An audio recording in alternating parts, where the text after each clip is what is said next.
You're listening to the Third Down Squad podcast, the best international news podcast for the National Football League. We're your hosts, Derek, Josh, and Toby.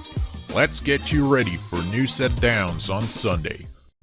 What's going on, everybody? Welcome back to the Third Down Squad podcast. We are officially done with week 2 of the NFL season. Another great week of football.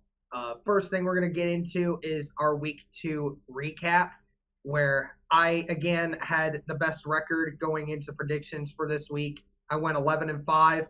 Josh finished with a 10-6. And Toby, usually isn't like this. He went with 8-8 this week. Had himself a little bit of a rough patch there, but don't worry, Toby will probably bounce back at some point here soon.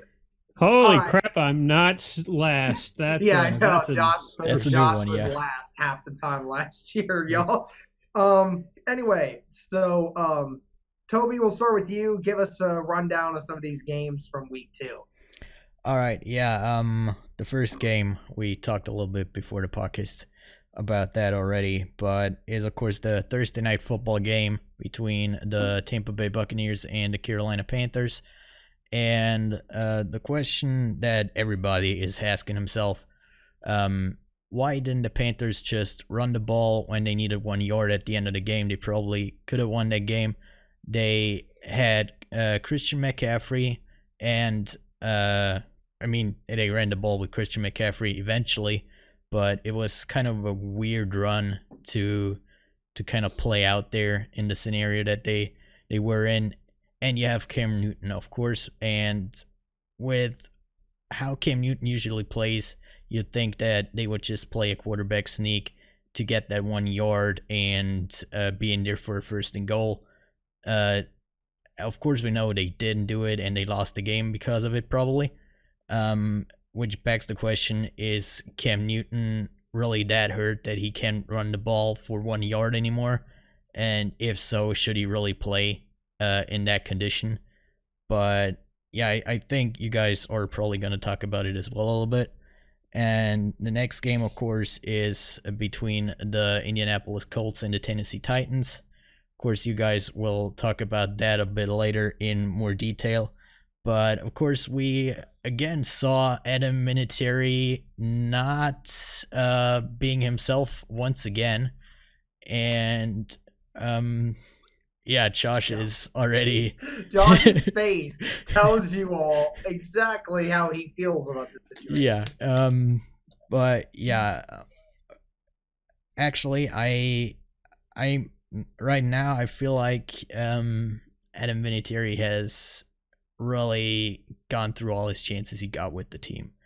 I don't think if he has another bad showing this week against the Falcons, he's going to be on the team any longer. I mean, they tryouts already this week with, I believe it was 6 kickers, one of them being Cody Parkey, which I think is not the best option for the job. If Cody Parkey is getting an interview for your job, Vinatieri, you know it's bad. You know it's bad, okay? He's not allowed in Chicago anymore. Come on. Thankfully, he doesn't have to go into Chicago. Thankfully, unless we get to the Super Bowl somehow. You know, of course. But yeah, one other game is between the New England Patriots and Miami Dolphins, where we saw what happens when the best NFL team and the worst NFL team play each other, and it was not pretty to look at it. Of course, we had the first game for Antonio Brown in a Patriots uniform and his first touchdown.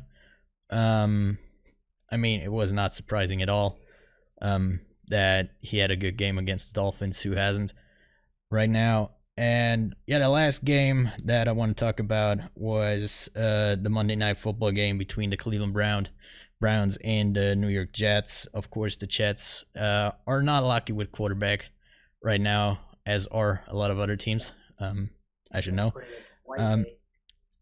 Yeah, they, of course, lost Sam Darnold to mono for a couple of weeks and had to start Trevor Siemian, who also got hurt. I believe it is an ankle injury. He got an MRI on it. Yeah.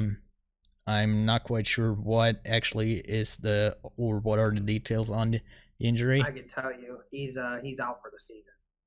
Yeah, I know that, but I'm not quite sure if it is Achilles or something broken in his ankle. It I was in just the know. ankle, yeah. Yeah, it's just an I ankle think injury. it was the Achilles. Yeah, it No, looked like it. it was Anyway. ankle. They confirmed it that it was the ankle that he had underneath his body when Garrett fell on Yeah. top of him. Yeah. And of course, one thing we also have to talk about in that game is the one-handed Odell Beckham Jr. catch, coming again at MetLife Stadium Yes. at almost the exact same place that his famous catch against the Cowboys was. It's just ridiculous how he can catch a ball like that. That is ridiculous. Oh yeah. So yeah, let's move on, and Josh, give us your recap of week 2. My recap. I gotta give some credit to the Bills because they actually did the one thing that McAdoo tried: put freaking Eli Manning on the bench because you got Daniel Jones starting this week. And I mean, just for disclaimer, anyone that's wondering, Josh was the only one that picked the Bills in that game, so that's probably why he's mentioning it, so you can rub it in a little bit. oh yeah, yep, that's true. And to be fair, the Giants did try to keep making this a game, but Frank Gore got that last touchdown that put him up 2 scores and essentially just allowed the defense to hold off Saquon Barkley, which I was surprised that he didn't do more. That he was limited to 12 carries and 69 yards and a touchdown or something like that. Like they're slowly reducing his carries. You got to feed the beast. You got to keep feeding him. Mm-hmm. Now, the second game I'd like to talk about is the Raiders game. The Raiders week 1, they gave you hope against the Broncos. Josh Jacobs looks pretty fantastic. And Derek Carr, he's slowly turning it around. But there's still a lot to be had there, and they still need to work on it because the Chiefs just outplayed them at every facet of the ball on defense. So their defense needs a lot more work, and their offense is not quite there, but it's enough to give some Raiders fans hope that they've had, 2 years ago when they were Super Bowl favorite? Yeah, I mean, it was a couple years back. It was I think it was 3 or 4. But yeah, they were up 10-0 to start that game against the Chiefs in the first quarter, and then in that second quarter, Mahomes just went off in that second quarter. Yeah, the last one I want to talk about is the Sunday night game, the Eagles and the Falcons. And man, did the Eagles offensive line look like trash. I mean, Carson Wentz is getting hurt. I mean, like I keep telling people, you need to get a stronger offensive line. Dillard did pretty well for the few times he was in there, the one time I should say, but then they replaced him because his replacement came back in. But if Eagles fans, I'm talking to you directly. As a Colts fan, and I'm pretty sure Derek can go with this, is get an offensive line for your franchise quarterback because you're going to see Wentz do the same thing Luck did in a few years. Just call it quits before the beginning of the season because his ribs are killing him. And I don't know if you saw one hit he took, but he got up and he was holding his ribs all the way over to the sidelines. You guys have to do something. Otherwise, you're going to be QB shopping again. But to the Falcons, they finally shook off that week 1 bug of whatever the heck slowed them down week 1. Julio Jones finally looks like what you're paying him. That first week 1 game, he looked like a second-rate receiver who just got a paycheck and that's it. But this time he actually showed up, and I'm happy he did. And Calvin Ridley, he's slowly becoming the wide receiver they drafted him to be. So he's going to be a threat to look out for. I think that the Falcons finally have their groove, so we'll see from there. Yeah, and I was going to kind of go off of that one too. I mean, yeah, I don't know I didn't know what to make of this game. I didn't know if I was supposed to make more out to be that the Falcons are better than what we saw in week 1 or that the Eagles are worse than what a lot of us originally projected. Now, I think a lot of people in the media are saying the Eagles are better than that, but I'm not so sure. I mean, their offensive line is supposed to be good. They have one of the best centers in football. Jason Peters is getting older, but he's still a top end left tackle. I don't understand how this offensive line is doing so god awful of protecting Carson Wentz. And Carson Wentz has just seemed to forgot who his best receiving player is, and that's Zach Ertz. I don't understand why they don't try to get him more involved. I think this Eagles team is just in a severe funk and consistency right now. And I think that's what if the Falcons took advantage of, because I don't really think that Falcons defense is as good as what that game projected itself out to be. So of course I'll talk about that here in a little bit when we talk about our predictions. But yeah, another game, the Chargers and the Lions game, man. I don't know what the heck happened to the Chargers from week 1 to week 2. They must have used up that emotional energy in the Colts game to win that one, because they had no life in that second one for sure. Like Kerryon Johnson play around with them like it was mad. Okay, that was terrible. And in regards to the Browns and the Jets, like you said, Tobi, they have some serious quarterback issues right now. Sam Darnold's reported that he probably won't be back for at least another 3 weeks, at least. They obviously lost their second string quarterback. And then, Le'Veon Bell they said that in emergency situation, Le'Veon Bell will be their backup quarterback for Luke Falk if something were to happen. I don't know how that's going to go. But, yeah, and then again to the Panthers, since that's pretty much the only other game I can think of right now, something's got to be wrong with Cam Newton. Something's got to be wrong. He didn't show up to practice the other day. He's just, been a shell of himself. I don't know whether that shoulder is actually healthy. That a lot of people said is, okay and ready to go. I don't know if that's actually true. Could be quite possible that, the Panthers are lying or that Cam Newton's lying to himself. But anyway, we'll move on from that, and we will talk a little bit about Cam Newton and some other quarterbacks here as we discuss our first topic, and that is the QBs. That's right, folks. They're calling it the QB plague this week, folks. There are so many quarterbacks that are dropping like flies this week. I can't even name them all off the top of my head. We obviously have Ben Roethlisberger, who had to have elbow surgery. He's going to be placed on IR for the rest of the year. He says his season's done. Mason Rudolph will be leading those Steelers. Then you got Drew Brees, who obviously needs to have I don't know, Tobi, did they say he had to have surgery on the thumb? Or yeah, he has surgery today. I'm not sure if he already had surgery or if it's still coming up, but I think they said that they will bring out an update on his recovery timetable after he's done with the surgery today. Okay, yeah, so, and they said that's going to take at least 6 weeks for him. So Teddy Bridgewater is going to take over. You have the Jets situation. You have Cam Newton not showing up to practice right now. There's a few others that we could continue to name. It's kind of just crazy to think that after just 1 week, 1 day of football, so many teams right now are struggling to have a quarterback right now. Kind of feels good to know that, Jacoby Brissett is our quarterback and that we had a solid backup and that our offensive line's good.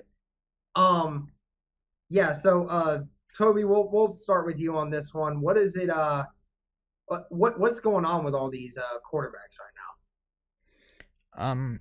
Yeah, I mean there's a couple of different things here. Of course, you mentioned Ben Roethlisberger, who had a non-contact injury. I don't know what happened to his elbow there during the game.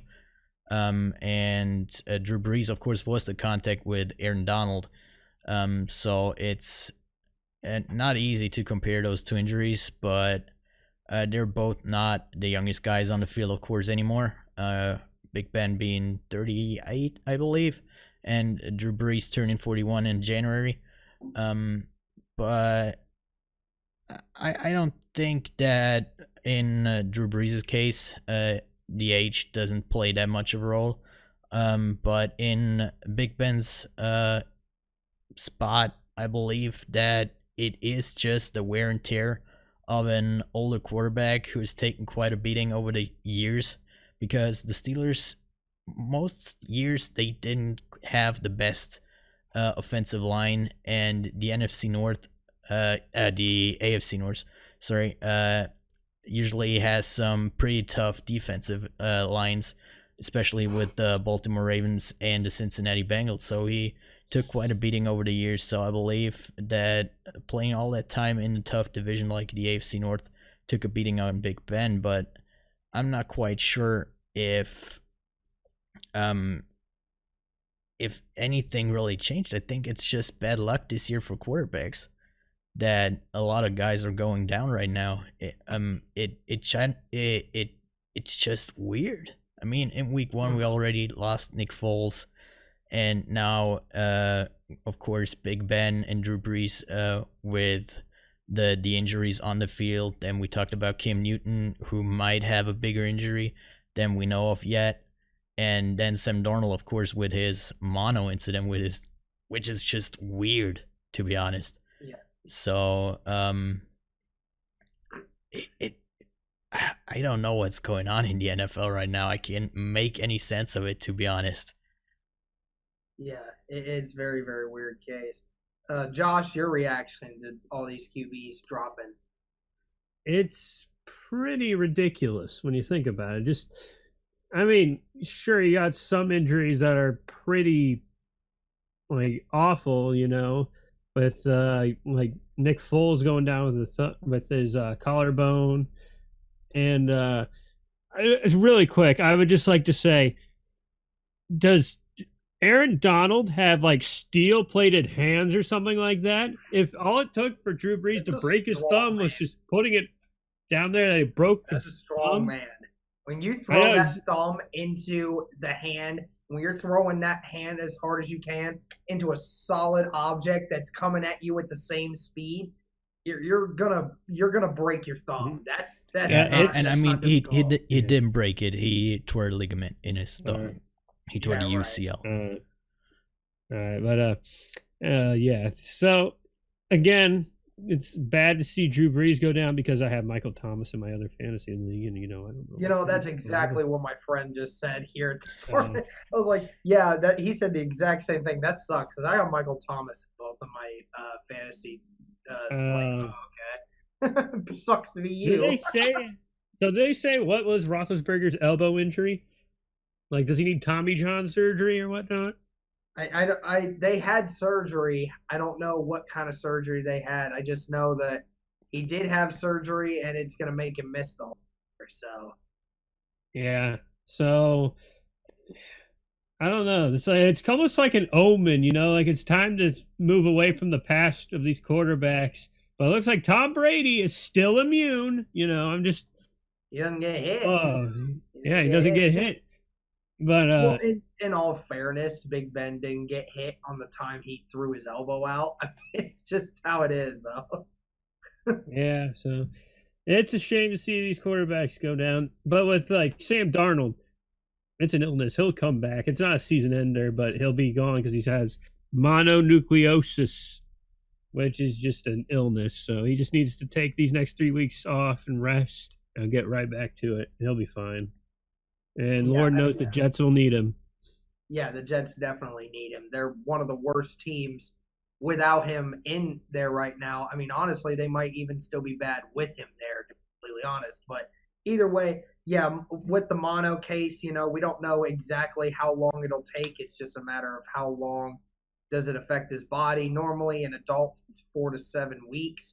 The doctor that told him, that's what the doctors have told him. And when you get mono as a kid, it's usually not as bad. It's much more dangerous in an adult because it's something you usually get as a kid, and kids' bodies are able to fight it off better. But when you're a little older, it attacks the body a lot worse. So it is something he has to take seriously. And yeah, we talked about Big Ben being gone now.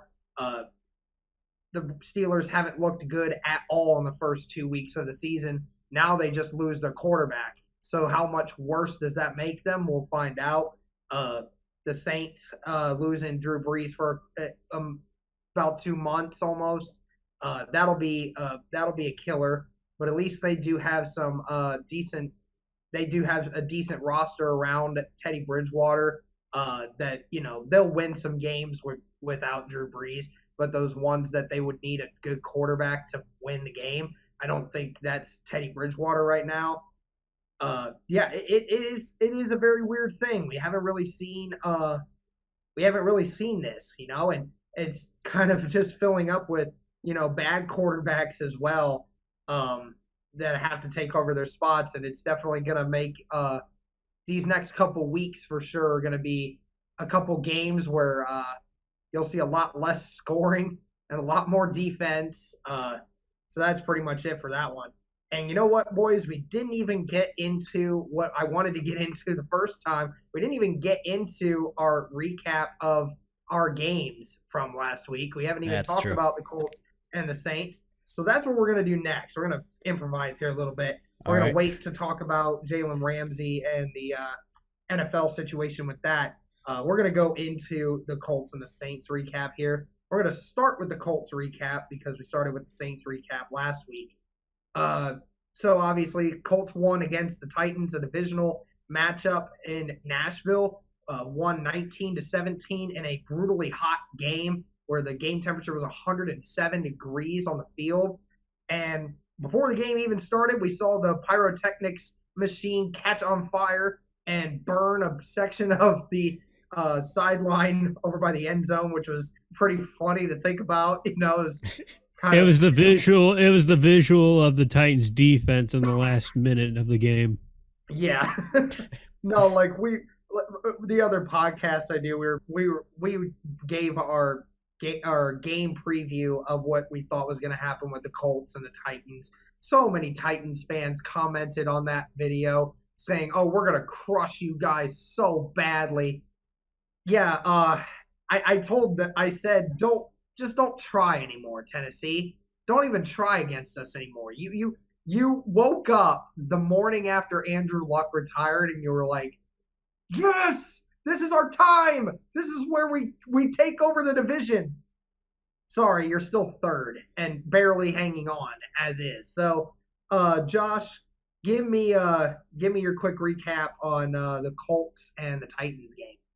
Quick recap would be, well, when the Colts need a play, just call Jordan Wilkins because he can get you all that and then some. Because you got all these people like, oh, it's Mack, don't forget Hines. But then there's the third guy, Wilkins, in the back lurking. Yeah. Man, he's lurking, man. You got to look out for him. Otherwise, he's going to go off on you 40 yards. And Brissett is still impressing me, I mean, he's not at the level of Andrew Luck, but it's still like, okay, I can get behind this guy. The interception he threw, though, that really wasn't on him, but it was just the Titans cornerback that just kind of got a second wind and just snagged that out of the air. But all in all, T.Y. Hilton's still getting a lot of touchdowns. To all you fantasy football players out there, just keep him in there. He'll catch anything that goes his way. Yeah. Adoree Jackson still can't. I still don't know the hype behind that kid. He can't seem to stop T.Y. Yeah. Congratulations to Campbell. Got his first touchdown. Yep. Yesterday. Congratulations to Paris Campbell. Hopefully you keep doing that, and you'll be the first wide receiver to wear number 15. That wasn't Dorsett or anybody else that can actually contribute to the play of the team. But our offensive line is still holding strong. There's a few sacks here and there, but they easily sewed that up the next play. Marlon Mack, dude, he just keeps chopping. He keeps going. There's no slowing this man down. The defense, I mean, it's Marcus Mariota, so I'm pretty sure the only threat to our defense was Derrick Henry because he's probably that, and Delaney Walker. Out of those two, they're pretty much the only main concern, and they did a good job locking those two down. But Mariota being Mariota, I don't know, Tennessee. I'd start to go quarterback shopping. Hopefully you can go for Tua Tagovailoa. He'll probably do better for you than Mariota. He'd definitely be the first pick in the draft. I think the Miami Dolphins will most likely shop for him with the first pick. I don't think Tennessee wants to do that right now. Yep, that's all I'm going to say on the matter. Oh, wait. Adam Vinatieri. I totally forgot. I shot a glance at the camera. Derek, you talk about Adam Vinatieri for me because I'm going to go off on a rant. We're going to be here for a while. I'll wait to give mine. Toby, you have any quick thoughts on that game? Yeah, one thing that I saw that definitely improved over the first game against the Chargers is the defensive run defense, of course, the run defense, especially in Darius Leonard. He had a better game, of course. He wasn't quite as good as he was last year. Not yet, and as Derek just told me before the podcast, it's not even sure if he can play next week against the Falcons because of a concussion. So that's gonna hurt the Colts. But yeah, that game, of course, the whole Adam Vinatieri scenario, I already talked about it. Derek, you're gonna go more in depth about it. And yeah, I mean, I like the Colts right now, even with the adversity that they had with the retirement of Andrew Luck. They're playing pretty good offense right now. They have a good depth at wide receiver, as Josh already said, and of course the depth at running back is also there. And one guy a lot of people forget about is Jack Doyle on that offense. I think he had a pretty good game on Sunday. He helped out Brissett a lot when Brissett was under pressure and did one of his Houdini acts that he had to do in the pocket a couple of times against Tennessee. So I think the Colts are on a good path to being a decent team. Yeah, I pretty much already said this in the other podcast that I do, so I'm going to try to keep this brief. I think Frank Reich acknowledged what was wrong with the offense over the first 2 weeks. They haven't been generating a lot of yards from the pass game. As good as Brissett has, as effective as Brissett has been, they still need to get better. I think the Colts are dead last in passing yards through the first 2 weeks. That's got to get better, and that comes with mixing some looks up. They need to get more receivers involved. I mean, they kind of went away from Eric Ebron and didn't target Paris Campbell at all, really, except for that one pass in that game. So they need to do a better job of not isolating those two playmakers because those are your two biggest guys other than T.Y. Hilton. They need to get better with the play calling. And Frank Reich acknowledged it, said we need to start working on getting more yards in our offense because that's ultimately what's going to drive down the field. He acknowledges it. I think he's going to have a better game plan ready for the Falcons. Yeah, the defense, while it didn't look pretty all game, in clutch time when they needed to step up, they stepped up. That's ultimately all you can ask for. I said, make Mariota be Mariota. Make Mariota throw to beat you. And sure enough, he couldn't do that. So that's ultimately why we won there. Into the Vinatieri situation, I think this goes a lot deeper than just being missing some field goals. He said that there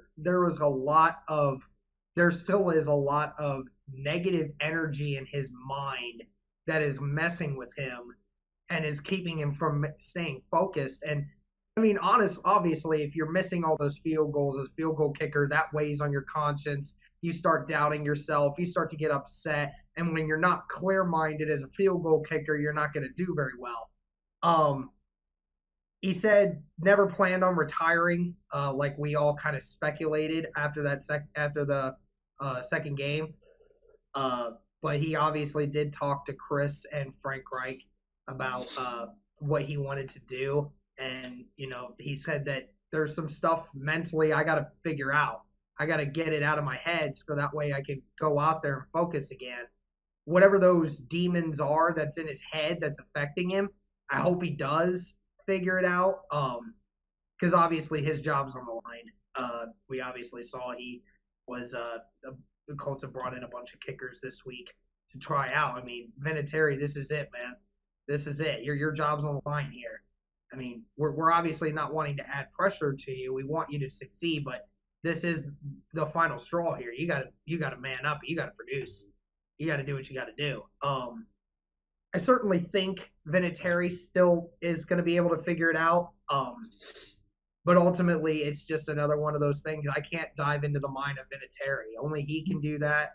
Only he can get himself in the right path. And I mean, Colts Nation is obviously rooting for him. We want him to do well. We don't want him to cost us games. We want him to go out there. We want him to kick field goals and make extra points. And if he just does that, we're okay. But nobody's gonna wish for bloody death upon him. I mean, ultimately, he was almost another loss last week. Missed 2 extra points that if the Titans had gone down and kicked a field goal in that final moment, that was Vinatieri's fault. I mean, he almost cost us 2 games now. I mean, it's starting to get to the point now where we're starting to realize, kickers are a big thing to have in today's NFL, and they're so hard to come by because so many kickers are just forgetting how to kick now. So it's more important than ever for us to establish having a kicker. And if Vinatieri is the answer, I certainly hope so. If he's not, then Frank Reich needs to move on from the emotional attachment they have and find somebody else. All right, so now we move on to the Saints game where they lost in LA to the Rams 27-9. Certainly not a pretty game by any stretch of the imagination. There were a couple of questionable calls that the refs made in that game as well, especially the one where Jared Goff lost the football before he threw it, and the refs thought it was an incomplete pass and blew the ball dead and did not give the Saints the chance to return the ball all the way back to the end zone for a touchdown, which could have easily changed the momentum of the game. Instead, the Saints got the ball inside the 20-yard line instead. Needless to say, a lot of emotion going on with the Saints, obviously losing their quarterback and having a few plays brought back that should have pretty much not been called. Tobi, give me a recap from last Sunday's game.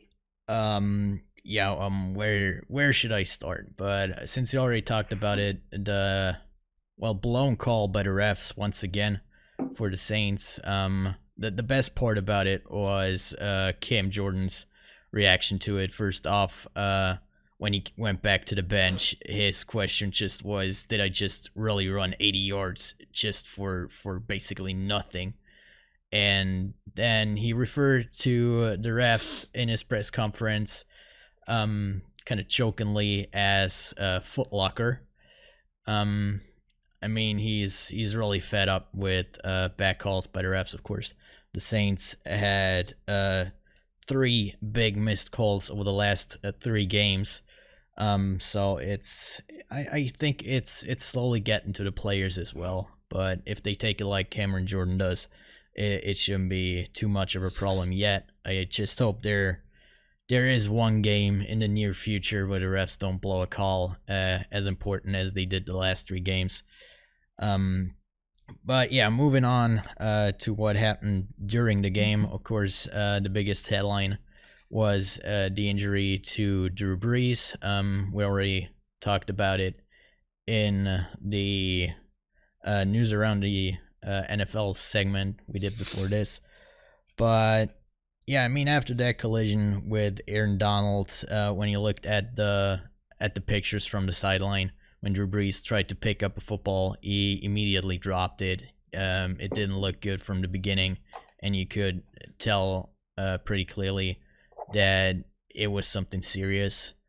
But yeah, a lot of people think that him being likely out for 6 weeks, nothing is confirmed as of yet. Like I said, they're gonna release a timetable after he's done with surgery.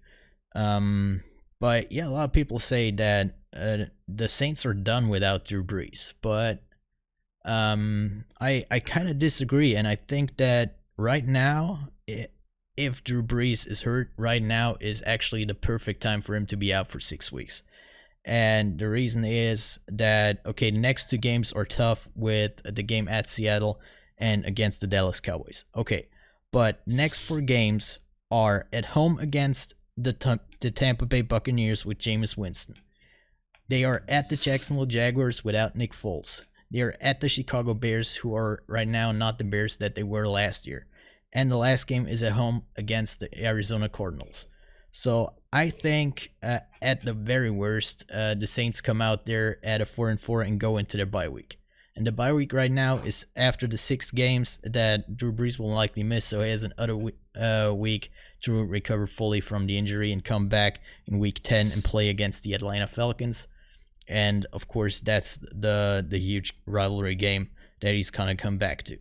And even if they go 4-4 into their bye week after week 8, there's nothing over for them to come into the playoffs. And after he has surgery on his thumb, it's not an injury that is gonna limit him after he rehabs from the injury. Drew Brees it's not gonna affect him too much after that. Yeah, he misses a little bit of playing time, but that is where his experience in the NFL, 14 seasons or 15 seasons, I'm not sure yet, right now, that he played in the NFL will come in. He doesn't need the playing time on the field. His body just needs to be completely healed from that and after surgery.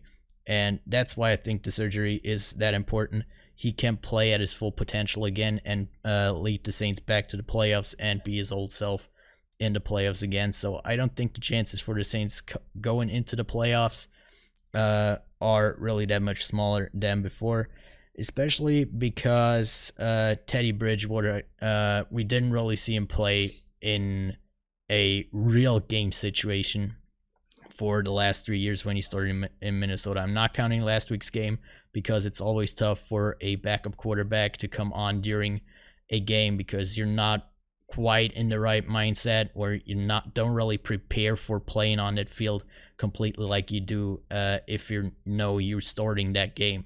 And especially when you're backing up Drew Brees, who only missed 1 game since high school due to injury in 2015 against the Carolina Panthers, you're not expecting to come on there in that game. So I really want to see what Teddy Bridgewater can do in a game that counts, not like the one in Week 17 last year against the Carolina Panthers, and that he knows he's going to start. So I'm looking forward to the game against Seattle. And of course, Sean Payton today said that the Saints are not going to play with 1 starting quarterback. They're going to use 2 quarterbacks on Sunday against Seattle, of course, with Taysom Hill. So they're going to change up a lot. So I'm not too worried about that situation. The situation I'm worried a bit more about is the situation concerning the wide receivers with the Saints right now. Of course, Keith Kirkwood was already hurt after warmups with a hamstring injury, so he couldn't play. And then Traquan Smith left the game. I believe it was the 3rd or 4th quarter. It was the second half, that's for sure, with an ankle injury. Right now, he's questionable to play on Sunday. I don't have any more information on what the injury actually is. But if the Saints lose 2 wide receivers, they don't have that many wide receivers on their roster right now. So it basically is only Michael Thomas, Ted Ginn Jr., and Austin Carr. That's not that deep for the team, so I think they might elevate either little Jordan Humphreys or Butler up from the practice squad, which shined in the preseason. I was actually surprised that they got demoted to the practice squad after the preseason. And then the Saints also had an injury that was reported after the game to their linebacker Alex Anzalone, who was put on IR. Luckily for the Saints, they have traded for Kiko Alonso before the season from the Miami Dolphins, so they have a pretty good replacement on that spot there. But back to the game, I think the one thing that limited, or was the main reason that the Saints lost the game, was the offensive line penalties that they had during the game. I think it was 9 holding penalties that brought them back. So I think it had something to do with the backup quarterback and Teddy Bridgewater being on the field, because they didn't quite have the rhythm with Teddy Bridgewater yet, and they kind of wanted to protect him that half a second to second longer than they would have for Drew Brees, as Drew Brees is one of the fastest guy to get the balls out of his hands in the NFL. So they tried to give Teddy Bridgewater a little bit more time, and that led to the holding calls. So if they clean that up, I believe it's gonna be a completely different team than we saw against the LA Rams. And I think it was just a bad week with a lot of mishaps happening because of the injury, and of course also the blown call with the return touchdown, or the fumble recovery touchdown by Cameron Jordan. I think it all played into it a little bit, and of course it being the kind of rematch of the NFC Championship game of last year, it all played together, and we're going to see another Saints team this week against the Seattle Seahawks. All right. So now we'll move on to our other segment here, where we're going to talk about Jalen Ramsey and his demanding of a trade. Apparently, Jalen Ramsey reported that he did not want that trade request to get out, but somebody else leaked it. Says he didn't want to be a distraction. Well, I call utter BS on that, because he's Other been a than AB, distraction but look at all that now. season. But anyway, news is out now. He pretty much doesn't want to be on the Jaguars anymore for a bunch of reasons. I don't know if you guys saw the video. Did you guys see the video of what that coach said to Jalen and then the two players next to him? Did you see that video? There was a video of Jalen and a couple sitting on the bench. The coach defensive coordinator comes up to him, says something to Jalen, and the two dudes that are sitting next to him got up like they were offended, or like something that coach said really sparked something, and they quickly got the coach out of there before Jalen Ramsey decided to turn on him and punch him or something. That's going to be weird for the NFL to possibly look at. But anyway, now what we're seeing in a trend recently around the NFL, that's now because of Jalen and a few others. We saw Minkah Fitzpatrick say he's demanding a trade right away, and obviously he's with the Steelers now.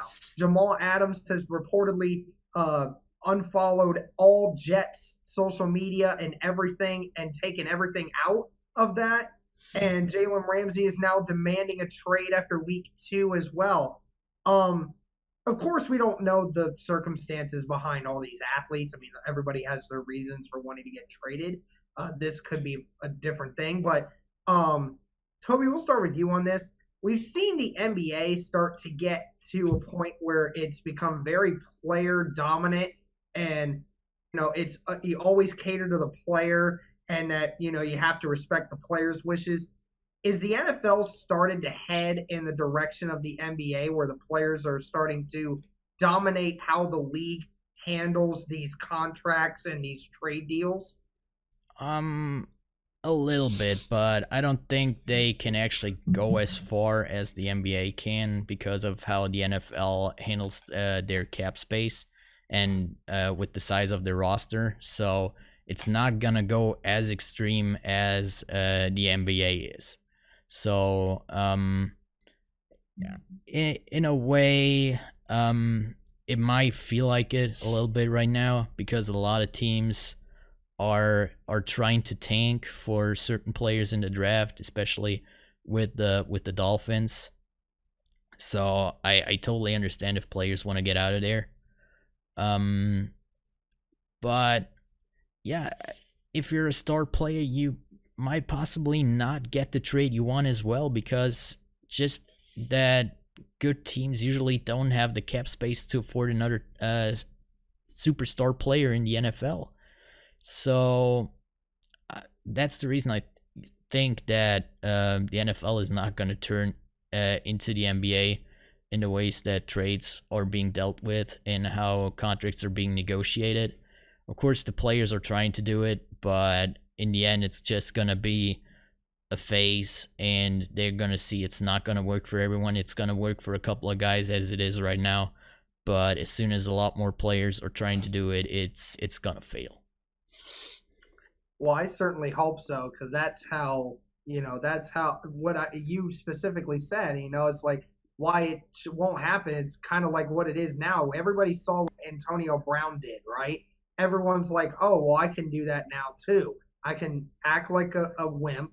I can just go out there, trash my team, do whatever I want, and then eventually get released and just go sign with somebody that I want to go play with that's actually legit good. I don't like it. It's might not be anything right now, but it certainly looks like something. And this is not something that I want to do with the NFL. I think the NFL needs to start cracking down on this. They need to uphold and stay true to what's going on here, because if in my regards to some of these players, it's kind of a thing where, you come into your first few seasons with a team, especially when you're young, like Jamal Adams' sake, you don't always get to go to a team that's very great. I get that. And, there's certain times where you get stuck in bad situations. But I'm sorry, when you sign a contract with somebody, you fulfill that contract. And if it's so bad to the point where you feel you can't meet that contractual obligation, leave the NFL for a year. Sit out the season, go do what you want to do, don't get paid, and then next year you want to come back and sign with somebody else, feel free to do so. I don't care then, but it's stupid seeing all these guys continue to keep demanding these trades. We're 2 weeks into the season, guys. 2 weeks. We know the Dolphins are tanking. Some players aren't going to want to deal with that. So we know Minkah Fitzpatrick has that issue. Jalen Ramsey, he's going to get paid. I don't understand what his deal is unless there's something actually deeply rooted into that organization that is mentally screwing him up, which that video that I was talking about might implicate. I don't know. But Jalen Ramsey, he doesn't deserve to talk about anything. I don't care how good you are at your position. I don't care. The NFL has a different set of rules. You follow those contractual obligations. If you don't like it, leave the NFL for a year and then come back afterwards, because somebody will resign you then.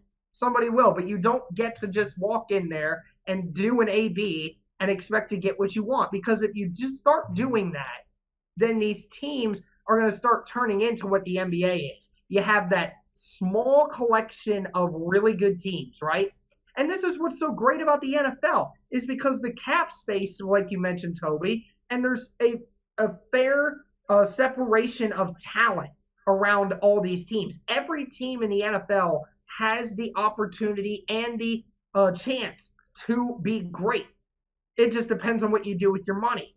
And I mean, obviously the Dolphins are tanking. There's a bunch of teams that know their season's over already, but you can't just start allowing these players to do whatever they want and not face consequences, because then you will start turning into the NBA, because the players already are yelling about how they don't get paid, even though they get paid plenty. They're still yelling about how they don't get paid these big NBA contracts that these guys get. It might not be anything right now, but it needs to get solved, or it needs to have a plan that's set in place in case this starts getting worse, because we can't start seeing this happen where all these guys want to now just start going to the Patriots or to the Chiefs or to the Saints or to the Seahawks and all these other few teams, and then everybody else is just left out to dry. That can't happen like that. It can't. As I know, player equality. They get to go wherever they want to go. Yes, I'm fine with that, but you can choose where you go once your contract's up. Once that's done. I don't care if your contract is up or if you become a free agent. I don't care. You're doing it right. But to be whining and demanding trades and all these other things, grow up. You're an adult. You're playing in a business where you're getting paid millions of dollars. Stop acting like babies. I'm sorry, I ranted on a little too much. Josh, go ahead with your take on it. I'll make this relatively quick because you covered a lot that I was going to bring up. But you know what the main difference between the NBA and the NFL is? The roster size. So if you want to get an NBA level contract, go play basketball, because football, that's not going to happen. Now you can make all these cases about like how quarterbacks get paid, all that. They get paid what? Max $30 million at most, $40 million.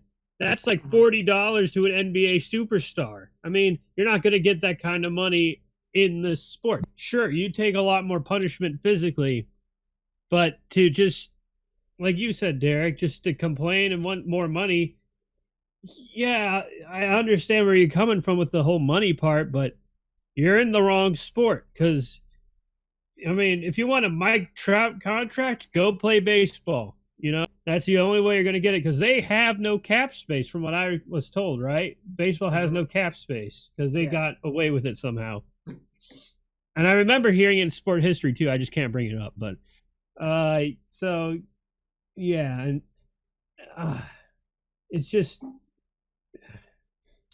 I guess like the word I'm looking for is it's just like annoying because all these people get to go, I want 30 million. Well, so does everybody else in this world. They want 30 million. And you're already getting paid, what, 16 million? That's more than what, 90% of what most of people in America are going to ever make in their entire life. Yeah. I mean, I get that you're making millions of dollars, and rightfully so, because you're putting your body on the line. But you're treating it like it's $16 when it's $16 million that not a lot of people will ever be able to see in their life. So either way you think about it, you could keep pushing your luck for more money, but you're still in a better place than about 90% of America. So just keep that in mind next time you want a $30 million pay raise. Yeah, and we're going to go into our lightning round, and one of these questions I'm going to ask you is about a guy who probably will get that $30+ million contract here soon. First thing we're going to talk about, Lamar Jackson or Dak Prescott? Who are you guys taking right now? Tobi, go with you. I'm gonna go with Dak Prescott because I've seen him a lot more on the field. I've seen that he can be consistent if he has the right talent around him, especially with Ezekiel Elliott. With Lamar Jackson, I've only seen him really do great in the first game of the season against the Miami Dolphins. It's just too small of a sample size for Lamar Jackson right now, for me. Josh? For football, Dak. For fantasy, Lamar. I'll just leave it at that. Yeah, I think I'm going with Dak here too. I think Lamar, even for both these quarterbacks, but neither one of these quarterbacks has faced a really good defense yet. So, I mean, it's kind of short to think that either one of these two will really keep up what they're doing. But I just think Dak's in a better situation where he will continue to get better. And we know what Dak is. We know he's an above average quarterback, and we know that he can do better if he has the pieces around him, like you said, Tobi. So yeah, that's pretty much it for me there. All right, second one. Is it more likely for a Patriots 16-0 undefeated season or a Dolphins undefeated season of 0-16, which I guess wouldn't be undefeated, but then you get my point. 0-16 Dolphins or Patriots 16-0, which one's more likely? Josh, we'll start with you. The 0-16 Dolphins, because they're tanking. They're tanking harder than anything before. Put those Miami Dolphins in an aquarium because they are tanking. I'm saying it now. So I'm betting more money on the Dolphins. I'm betting that Dolphins going 0-16 more than the Patriots going 16-0. It's just easier for them. Tobi? Yeah, I'm also going with the Dolphins going 0-16, and I'm gonna tell you right now that the loss that the New England Patriots are gonna get is gonna come in Week 14 against the Kansas City Chiefs. Is it really? Okay. Well, then that kind of leads me to my last trivia question here. Patriots or the Chiefs? Who are you taking? Tobi? I'm going with the Chiefs because of Patrick Mahomes and what he can do right now, because he didn't slow down from last year. The dude is already on pace to destroy every NFL record there has ever been for a quarterback. So yeah, I'm going with the Chiefs. Josh? I'm going with the Patriots because they have the one thing the Chiefs don't have, and that's a defense. And Tom Brady. And with that Patriots receiving core of Antonio Brown, Josh Gordon, Julian Edelman, and when he gets back, N'Keal Harry, that's going to be a threat. Yeah, I can understand arguments for both ends here. As much as I hate to say this, so who's going to be your friend? Patriots also. Yeah. I can't pick against them right now. I mean, Josh is right. They have a defense. The Chiefs really don't. As much as the Chiefs are getting pressure on the quarterback, they still gave up 28 points to the Jacksonville Jaguars. I can't ignore that. And the Patriots have given up a grand total of 3 points so far in these first two games. Now I know they faced a struggling Steelers team. I know they faced the Dolphins, but they've given up 3 points. I mean, it's kind of crazy to think about. And here's two stats just real quick before we get into Tobi's segment here. There's some things I wanted to mention in the recap. The Dolphins have been outscored 102-10 to start this season, boys. Think about that. 51. So it's an average score of 51-5 is what they're averaging right now in losses this year. And another one that from the Bears' perspective, do you know that in 20 offensive possessions these first 2 weeks of the season, the Bears have scored a grand total of 19 points? Yep. 19 points in 20 offensive possessions. They're very limited right now. I think we could see a potential upset Monday night against the Redskins. You never know. But anyway, been rambling on long enough. Tobi, take it away from here. Tobi's odds.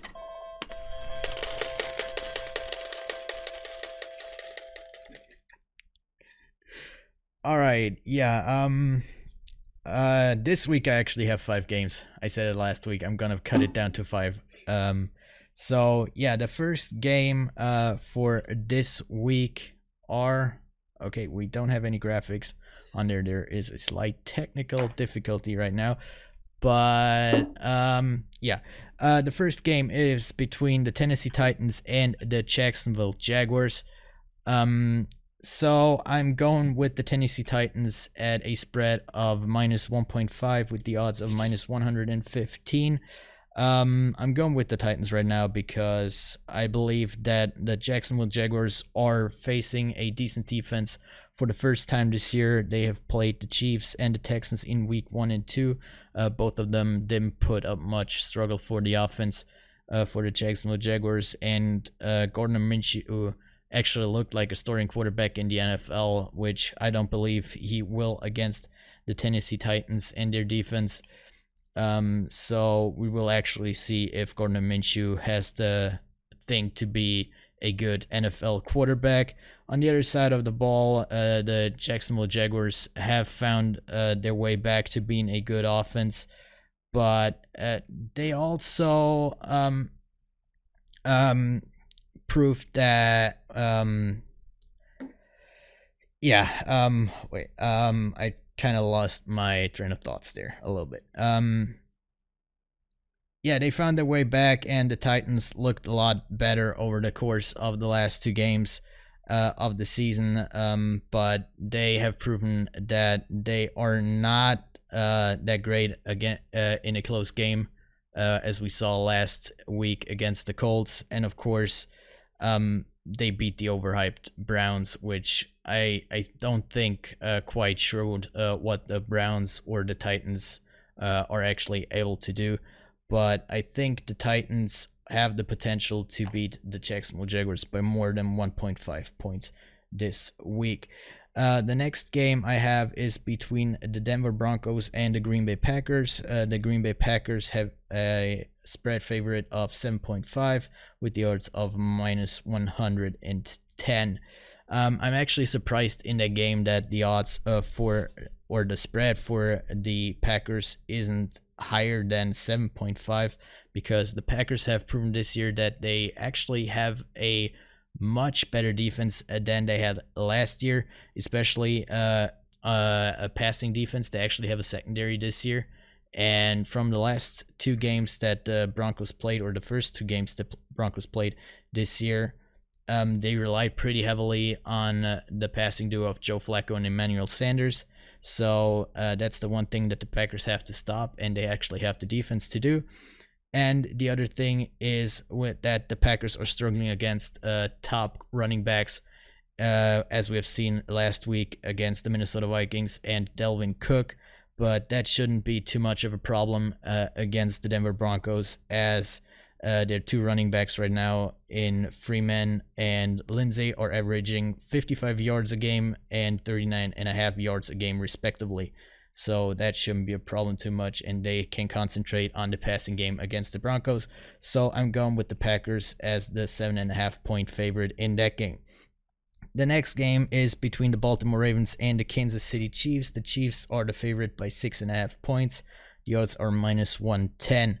Of course, the Ravens are looking like one of the best teams in the NFL right now, especially after their first game against the Miami Dolphins. We talked about it in the lightning round before, and Lamar Jackson posted a perfect quarterback rating in that game, but it looked a lot different last week when they played against the Arizona Cardinals, and their defense struggled a lot against the passing of Kyler Murray. So when they're facing Patrick Mahomes, who is definitely the best quarterback right now in the NFL, who has already thrown for 121 yards and 7 touchdowns in 2 games, it's going to be a tough task for the Ravens secondary to hold the Kansas City to only a 6-point lead or lower. So I'm going with Kansas City and minus 6.5 points. The next game might be the biggest gamble I have this week. It's between New Orleans Saints and the Seattle Seahawks. The Seahawks are the favorites in that game at minus 4.5 at the odds of minus 110. Despite the fact that the Saints lost Drew Brees last week due to the thumb injury, I'm taking the Saints as the underdog by 4.5 points, because I think they actually have an advantage because of that injury, because the Seahawks can't really plan for what the Saints are going to do offensively with their 2 quarterback approach. There's not much film on Teddy Bridgewater as the starter in the Saints system, and Taysom Hill can do anything that can be done on a football field. So it's going to be tough to prepare for the Seahawks. And of course, when you're looking at the games that the Seahawks played this year, their first game at home against the Cincinnati Bengals, they barely won by 1 point. And then they played the Steelers at Pittsburgh in week 2 with only one half of Big Ben. And of course, they only won that one by only 2 points as well. So Seattle is kind of the master of close games this year. So I'm picking the underdog by 4.5 this time as well. The last game is the game between the LA Rams and the Cleveland Browns. The LA Rams are the 3-point favorite at the odds of 110. I am picking the LA Rams with the minus 3-point spread in this one, as I think the Browns are still overhyped, especially after that game on Monday night against the Jets, the injury-stricken Jets, I should say, especially at quarterback. And the Rams, yeah, they look a bit slower to me than they did last year, but in the games that we saw against the Panthers and the Saints, they were able to pull out some pretty good plays as well. So I think it's not going to be as close as 3 points in this game. Okay, that were my odds for this week. To recap, I'm picking the Tennessee Titans at a spread of minus 1.5. I'm taking the Packers at minus 7.5, the Kansas City Chiefs at minus 6.5, the New Orleans Saints at plus 4.5, and the LA Rams at minus 3. For our last segment, again, this week, of course, are our predictions for week 3. And we're going to start off with the Thursday night football game between the Tennessee Titans at the Jacksonville Jaguars. And Josh, give us your first predictions for week 3. Give me the Titans in this one. I think this is their bounce back game. There's just so much going on within the Jaguars organization that I think the Titans will capitalize on that. Derek? Yep, I think Josh hit it completely. Just so much distraction with Jacksonville right now. I don't think their offense, like you mentioned, Tobi, is going to be as prolific against this Tennessee Titans defense, which has proven this year that they're one of the best defenses in football right now. Give me the Titans. Yeah, like I said in my odds, I'm also going with the Titans in that one. The first game on Sunday is between the Cincinnati Bengals and the Buffalo Bills. And Derek, give us your thoughts on that game. The Bills have looked very impressive through the first 2 weeks. Now I know they faced the Jets and the Giants. I understand that. But the Bengals got completely blown out against San Fran last week, and they just could not capitalize on anything. I think right now this Buffalo Bills team is just running on a good cylinder right now. They're not topping off, but they're consistent everywhere they are. And there's still just so many questions for the Bengals right now. I think the smart pick for me here is the Bills. All right, Josh. Well, the Bills worked for me last week, and they're going to work for me again. I got the Bills. Like Derek said, they're the Bengals. Yeah, I'm also going with the Bills here. We all thought that the Bengals are actually a better team after we saw Week 1 against the Seattle Seahawks, but Week 2 proved us immediately wrong. They got our hopes up, man. Yeah. They got our hopes up. We shouldn't have let our guard down like that. So we're all going with the Bills on that one. The next game up is between the Detroit Lions at the Philadelphia Eagles.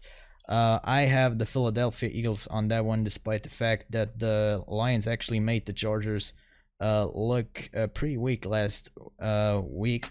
I believe it was more of the fault of the Chargers as of the Detroit Lions. And the Eagles, despite the fact that, as Josh already said in the recap, I believe it was Josh, their offensive line doesn't look particularly good, but I don't think that the Lions' pass rush is that bad that I think that the Eagles will win this game against Detroit. And Josh, give us your thoughts. I'm going to take the underdog here. I'm going to take the Lions in this one. It's just like I brought up before. That offensive line looks bad. Nelson Aguilar all of a sudden became the number one target for Carson Wentz. So you get rid of Aguilar and you get through that offensive line. The Eagles just don't have a chance. I'll take the Lions. All right. Yeah, I'm going with the Eagles here. I think the Eagles are a little bit better defensively than the Chargers at the moment.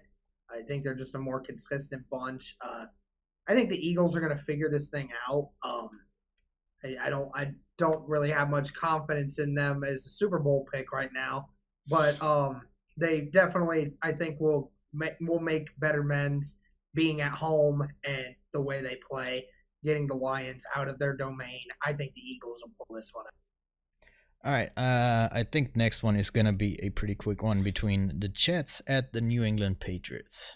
Derek? Patriots. All right, all three of us are taking the Patriots. So next up is the matchup between the Oakland Raiders and the Minnesota Vikings. Josh? Ah, yes. The truth hurts, and I believe in that lyric there is the Minnesota Vikings. Yeah, I'm going to take that. Give me the Vikings. Yeah, I'm going with the Vikings here too. The Vikings ground and pound game has been the best in football as of these first couple weeks. As bad as Kirk Cousins has looked at times, they haven't really had to throw the football as much because they've been able to do that. The Raiders certainly don't have any components to slow that down. It's quite amazing that, last year the Vikings being at the bottom of the rushing attack that they were last year, now all of a sudden they're number one. It's quite crazy what a year does for them. But yeah, I'm going with the Vikings here. They're at home, Divisional One. I think they're motivated. Yeah, I think so too. The Raiders just don't have the weapons that they need to beat a team of the stature that the Vikings are right now. And as you said, Derek, the rushing attack of the Vikings with Dalvin Cook is a little bit too much for the Raiders right now. The next game up is between the Kansas City Chiefs and the Baltimore Ravens at Kansas City. As I've already said in my odds segment, I'm going to pick the Kansas City Chiefs because of the bad secondary against the pass of the Baltimore Ravens and Patrick Mahomes on the other side. So, Derek, give us your prediction. Yeah, if this was a rematch from last year specifically, I would have picked the Ravens here. But you're right. When Kyler Murray can throw for 300 yards against this Ravens secondary, I mean, what can Patrick Mahomes do to it? Patrick Mahomes and the Kansas City Chiefs offense is at a peak right now. They are just unstoppable on the offense right now. I think this will be a relatively close game. Both offenses are going to score a high number of points. But when you're talking about the more prolific offensive weapon right now, it's definitely Mahomes and the receivers they have. So I'll go with the Chiefs also. Give me the Ravens. I like living on the edge. I think they're going to do it. You want to lose All right, your Josh lead. with the two. I want to Josh is trying to catch back up to the me is what he's doing. Josh is trying to catch Ravens. back up to me in the weekly standings right now is what he's trying to do. Mm-hmm. All right. Next up, we got your Indianapolis Colts at home against the Atlanta Falcons. Derek. This one's so tough for me, dude. This one's so tough for me because the logical answer in me is telling me to take the freaking Falcons. I know the Colts are most likely not going to have Darius Leonard. I know that. Marlon Mack, even if he's back, may not have an immediate impact. But we do have running backs that can help supplement that. I think Pierre Desir will most likely be back, even if it's in a limited role. That would mean Rocky Sin, our rookie corner, is going to have to guard Julio Jones. I think the Colts will have a defensive plan ready for Julio because I think they looked at the Eagles game and knew they had to double team him. It's going to be home opener. I'm going with the Colts here. I can't. It's so close. I'm just going with the Colts. I hope the Colts prove me right here. Josh, what you got? What's that, Peyton Manatee? I'm taking the Colts because Peyton Manatee told me to. So. Yep, ride or die. All right. Yeah, I'm also going with the Colts here. Really? Yeah. The Falcons did not really impress me that much in the first two games of the season they played. I don't know, they just seemed too weak, especially in the first game on offense, but in both games on defense as well. So I think even if Marlon Mack and Darius Leonard are out, I think the Colts have a good chance, especially at home, to win against the Atlanta Falcons. The next game up is between the Green Bay Packers and the Denver Broncos. I've already told you my predictions again, and I'm picking the Green Bay Packers in that game because of their much improved defense over last year. So, Josh, your thoughts? Yep, same thing. I'm going with the Packers. It's their defense, man. They finally found something that works. They just need a secondary receiver that can help complement Adams. So, but yeah, give me the Packers. All right, Derek. I'm surprised that he didn't pick his Broncos because that's the team he loves to pick when he's on upset alert. That's only the Chargers. All right, That's whatever. Yeah, right, Chargers. Whatever. Just an FYI, though, the Broncos should have won that game last week if it wasn't for a terrible roughing the passer call by the refs. Just an FYI there. But anyway, I agree with you guys. The Packers have one of the best defenses in the NFL at the moment. The Broncos really are kind of limited on weapons right now, and their quarterback, whoever is playing, doesn't really scare me when it comes to the Packers. So I ultimately think being at Lambeau, that's just going to be an easy one. Give me the Packers. All right, we got another quick one between the Miami Dolphins and the Dallas Cowboys. Cowboys.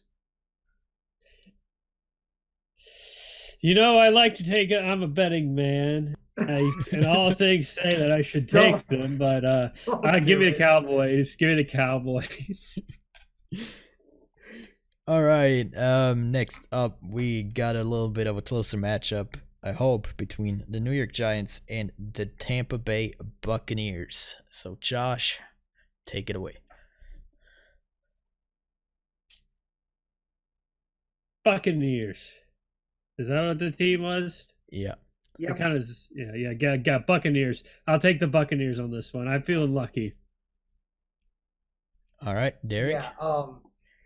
Yeah, I mean, with the Giants having to switch quarterbacks, they're gonna have Daniel Jones starting. I kind of like what the Buccaneers did last week. I think their defense just showed they can really slow a run game down. If they can slow Christian McCaffrey down, I think they could pretty much do the same against Saquon. They can at least limit him. And again, the Giants have the freaking receivers. They got Evan Ingram. That's it. That's all they got. Daniel Jones is not going to have any more success throwing the ball to these receivers than Eli Manning was. I like that the Buccaneers are a better coached team, so I think that they'll have a better game plan set up. So I'm taking the Bucs on this one. Yeah, I'm also taking the Bucs on this one. Same reasons as Derek. They don't have any receivers, and to actually pose a threat with Saquon Barkley, they actually have to give him the ball more than 15 times a game. So I'm going with the Bucs, and you also have Daniel Jones, of course, as the Giants quarterback in that game. The next game is between the Carolina Panthers and the Arizona Cardinals. Derek? A couple weeks ago, I would have said Panthers, but I like what I've seen from Kyler Murray. I think his game has been much better than what a lot of us had anticipated. He's certainly not been outstanding, but he's certainly been productive.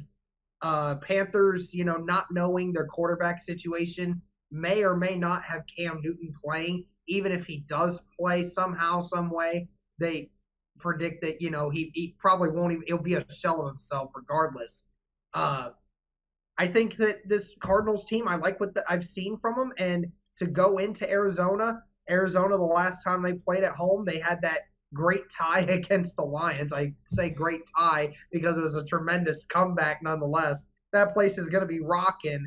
I'm going to go with the Cardinals on this one.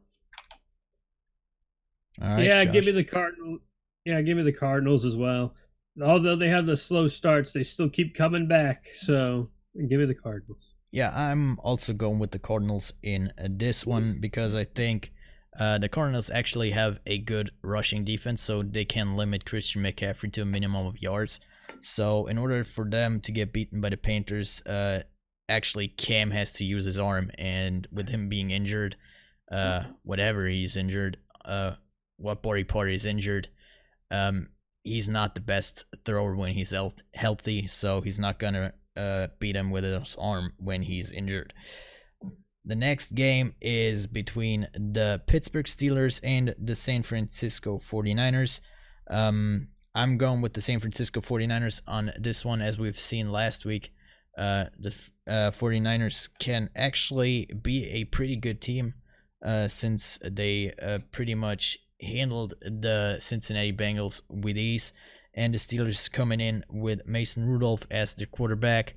I think it's going to be pretty easy for the 49ers. So, Josh. Give me the Niners. It's going to be hard for Rudolph's first outing as a starter, so give me the Niners. Y'all need to stop picking the same teams as me so I can start increasing my lead on y'all. But anyway, yeah, I think the 49ers here is pretty given. The 49ers have found a new running back duo that just blew open the Bengals on the road.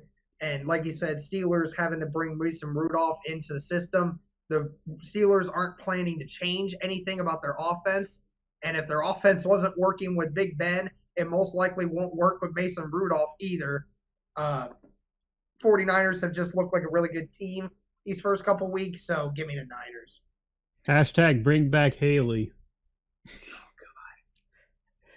All right, the next game up is between the New Orleans Saints and the Seattle Seahawks. So, Derek, why don't you start us off there?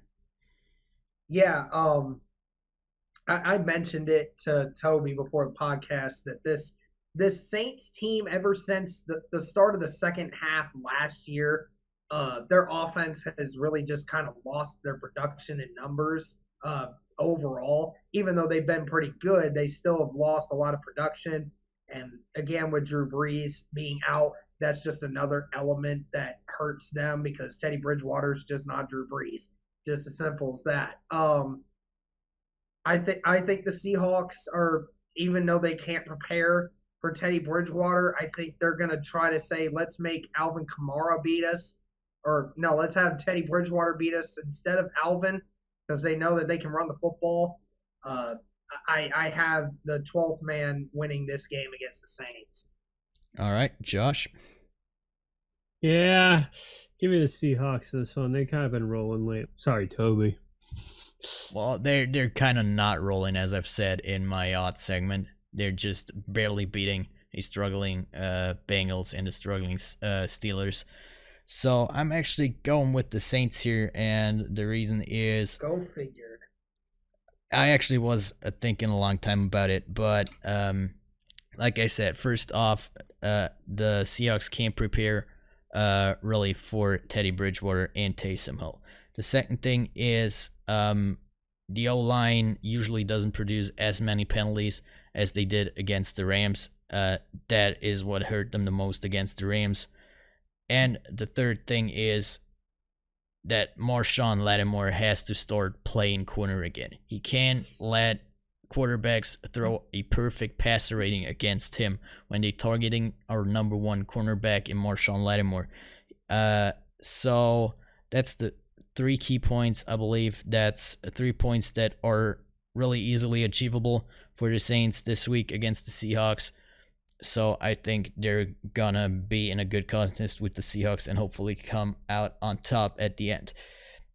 The next game up is between the Houston Texans and the Los Angeles Chargers. I was about to say San Diego Chargers here. But yeah, Derek, why don't you start us off? This is probably the toughest one for me, other than the Colts and the Falcons one. You can make the argument for either one of these teams. This is going to be probably the one that is like actually, I'm going to just pick the Texans. I'm just going to pick the Texans. That's it. All right. Josh. Yeah, give me the Texans. Give me the Texans. All right, I'm going off here, and I'm going to pick the Chargers at home. I don't think they're going to have another outing like they did against the Lions last week. I think they're trying to bounce back, and I think Texans are a team that you can do that against. Then we go on to the Sunday night game between the LA Rams and the Cleveland Browns. I've already given my prediction in my odds segment. I'm taking the LA Rams. I just don't think the Browns are good enough yet to beat the Rams. So, Josh, your thoughts, please. Go in the opposite direction. I like the Browns for going with the Browns. I just believe in them. Wow. There's the other hot one. Yeah, I'm going with the Rams here, Toby. Same as what you said. I don't think they're good enough right now. They beat a Jets team that's not very good right now. Just give me the Rams. All right, then our last game for Week 3 Monday Night Football is between the Chicago Bears and the Washington Redskins. And Derek, why don't you lead us off on that one? This will be the one that, if it pays off, I'm going to rub it in for the longest freaking time. I have serious doubts on this one, but I'm going to go with it. I'm going with the Redskins this time. The Browns have been very, very limited on offense so far this season. Bears. The Redskins have had a decent one so far. And the Redskins have been able to score. I think they'll put up a few points at home. I just see the Redskins pulling it off. That's it. Upset alert. All right, Josh. Well, I can't let you rub it in my face, so I'm going to take the Redskins as well. Yeah, apparently that's not an upset at all. I'm guessing we're all taking the Redskins on this one. Really? Really? Wow. We're all not that high on the Bears anymore. I mean, who? Yeah, I mean, they've just been really great bad defense, but just horrible offense. Horrible offense right now. Yeah, not even good defense. I mean, they let Joe Flacco beat them almost last week, so. Yeah, right. Yeah. True. All right. Well, that's going to do it for this week's podcast. We hope you all enjoyed. Be sure to follow us on Twitter at T3DS_NFL. Be sure to follow, like, comment, and subscribe on YouTube and listen to us on Spotify and all of us on social media. And as always, guys, peace. See ya. See ya later. I jumped the gun.